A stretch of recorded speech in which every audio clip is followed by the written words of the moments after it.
Bonjour tout le monde, bienvenue dans cette nouvelle vidéo. Aujourd'hui je vais vous parler d'un smartphone que j'ai attendu vraiment très longtemps. Il s'agit de l'Asus Zenfone 6, c'est un smartphone qui a été commercialisé principalement par le groupe Fnac Darty. Alors il a été en précommande pendant pas mal de temps sur le site.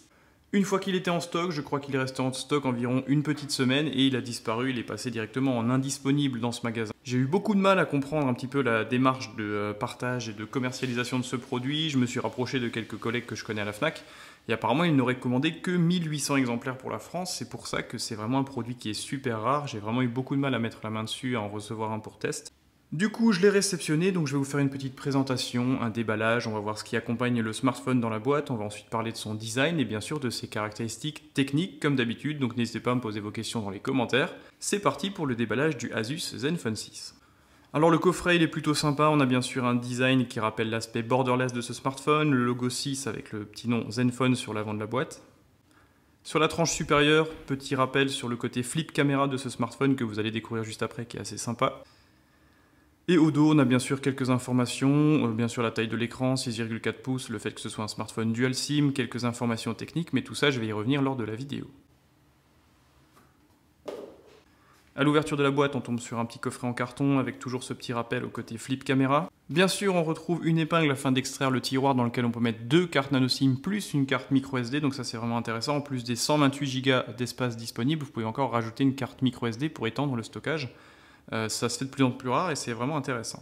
Ensuite, vous retrouvez une coque de protection transparente en polycarbonate, donc celle-ci a un design assez particulier dans le sens où cette caméra, toute cette partie du smartphone est censée se retourner vers l'avant, donc forcément la tranche supérieure n'est que partiellement protégée. Mais c'est toujours très intéressant de retrouver une coque de protection sur un smartphone aussi exotique parce qu'à mon sens, il sera vraiment difficile de se fournir en accessoire dans les magasins physiques en France. Ensuite, vous avez bien sûr droit à un document lié à la garantie de l'appareil et bien sûr à un guide d'utilisateur qui est traduit dans toutes les langues. Il est assez épais, il est assez énorme, mais il est assez complet pour le coup. Donc ça, c'est plutôt sympa. Ensuite, on retrouve un câble de chargement, connexion USB Type C 2.0. On retrouve également un bloc chargeur d'une puissance de 18 watts. Alors ce bloc chargeur permet de charger l'énorme batterie de 5000 mAh en environ 2 heures. Et nous retrouvons également des écouteurs en connexion mini jack 3.5, donc ça c'est vraiment un point fort également sur ce produit, ils ont maintenu la prise mini jack 3.5. Ce sont des intra-auriculaires et la qualité de sortie audio est plutôt honorable. Bon point également, vous avez la possibilité de remplacer les membranes en caoutchouc pour vraiment adapter au mieux les écouteurs à vos oreilles. Sur l'emballage du produit, on retrouve bien sûr quelques mises en avant, donc notamment le processeur Snapdragon 855, un écran 6,4 pouces, une technologie Nano Edge Display. Attention néanmoins, ça n'est pas de la MOLED, ça reste une technologie IPS LCD. Et bien sûr la technologie de flip caméra avec un double capteur photo Sony IMX586, ainsi qu'un capteur ultra grand angle de 13 mégapixels. On se retrouve donc devant le Asus Zenfone 6 qui n'est ni plus ni moins que le smartphone le plus atypique de l'année pour moi. Le design est vraiment original, c'est vraiment un smartphone qui détonne un petit peu dans le paysage. Le dos est plutôt joli même s'il est un peu sensible aux traces de doigts, le traitement apporté à la coque est plutôt sympa. On retrouve bien sûr quelques petites informations, le logo Asus ainsi qu'un lecteur d'empreintes qui pour le coup n'est pas sous l'écran, n'est pas sous la tranche, n'est pas ultrason, c'est un lecteur d'empreintes classique comme on les connaît depuis quelques années maintenant. Et bien sûr, on retrouve le double module caméra. Donc le capteur principal est un capteur Sony IMX586. Donc c'est un capteur de 48 mégapixels équipé d'une optique à ouverture f1.8 et c'est une focale de 26 mm. Le rendu est plutôt intéressant, même si le traitement logiciel a tendance un petit peu à accentuer les contrastes, à saturer les couleurs. Ça manque un petit peu de naturel. Entre les deux capteurs, bien sûr, on retrouve un dual flash LED. Et juste à côté, on retrouve un autre capteur photo. Donc c'est un capteur ultra grand angle, c'est une focale de 11 mm avec un champ d'ouverture de 125 degrés. Et c'est un capteur de 13 mégapixels équipé d'une optique à ouverture f2.4. Là encore, comme toujours, le résultat est forcément moins bon que sur le capteur principal, mais ça sert quand même à apporter une polyvalence au smartphone. L'assemblage de cette flip caméra est plutôt propre en toute franchise, il y a vraiment très peu de jeux, c'est bien plus sérieux selon moi que sur le Samsung A80. C'est vraiment un développement qui est assez particulier, assez pertinent et je trouve que c'est pas mal intégré. Sur la tranche, on retrouve un bouton qui est initialement paramétré pour Google Assistant mais que vous pouvez désactiver ou paramétrer sur autre chose, donc ça c'est vraiment sympa, il n'est pas uniquement dédié à Google Assistant, vous êtes libre de faire ce que vous voulez avec. Vous avez ensuite un bouton de contrôle volume plus et moins ainsi que le bouton de mise sous tension de l'appareil. Sur la tranche inférieure, on retrouve une grille pour le haut-parleur, un microphone extérieur ainsi qu'une connexion en USB Type C 2.0 et comme je l'ai dit avant, maintien de la prise mini jack 3.5 qui en plus est plutôt qualitative. Et enfin, sur la tranche opposée, il n'y a pas de bouton, vous retrouverez simplement le tiroir dans lequel on peut mettre 2 cartes nano SIM plus une carte micro SD afin d'étendre la mémoire qui de base est de 128 ou 256 Go. Et enfin, sur le dessus, on retrouve simplement un microphone extérieur et la charnière de la flip caméra. Sur la face avant, on retrouve ce superbe écran borderless 6,4 pouces définition Full HD+, donc une densité aux alentours de 400-410 pixels par pouce qui est largement suffisant pour toutes les utilisations que vous aurez à faire.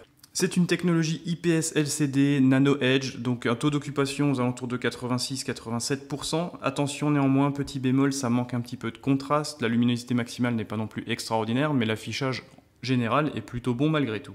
Alors rapidement en termes de caractéristiques techniques, le temps que le smartphone démarre, il est équipé d'un processeur Snapdragon 855, de 6 Go de RAM et d'un GPU Adreno 640, et bien sûr deux versions 128 ou 256 Go d'espace de stockage, plus micro SD.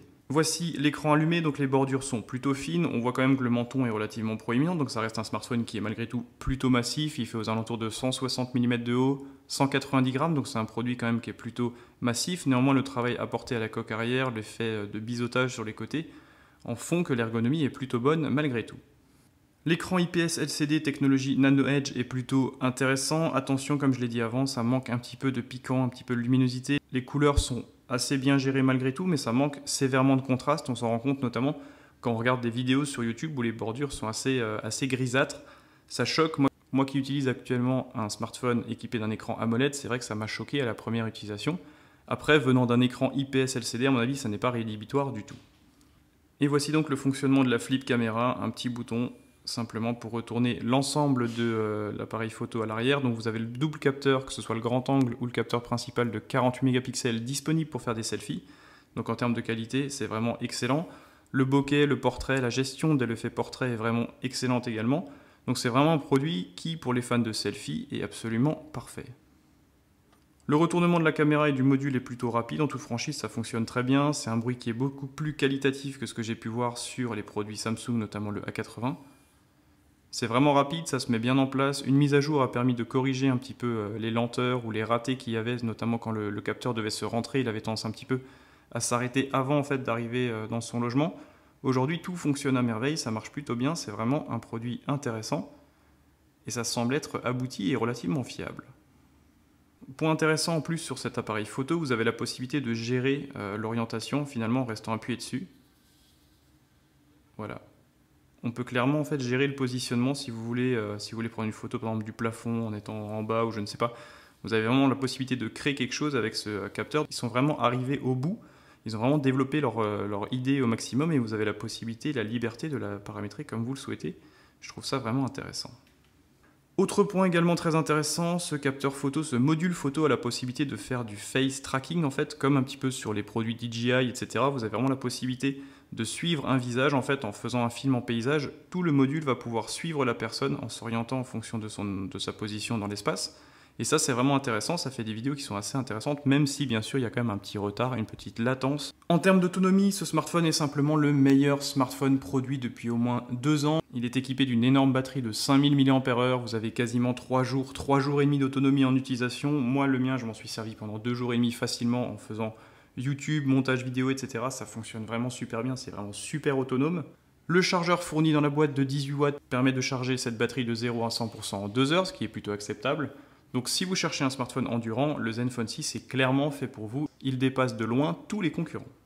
Pour ce qui est de l'interface, ça tourne bien sûr sur Android 9.0 avec une petite surcouche maison, mais qui est plutôt légère. Les icônes, etc. sont vraiment très proches de ce que produit Google habituellement.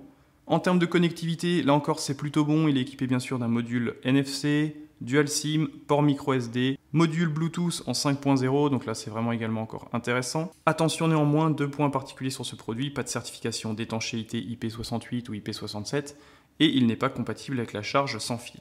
Alors rapidement, quelques points forts et quelques points faibles après m'être servi de ce smartphone pendant quelques jours.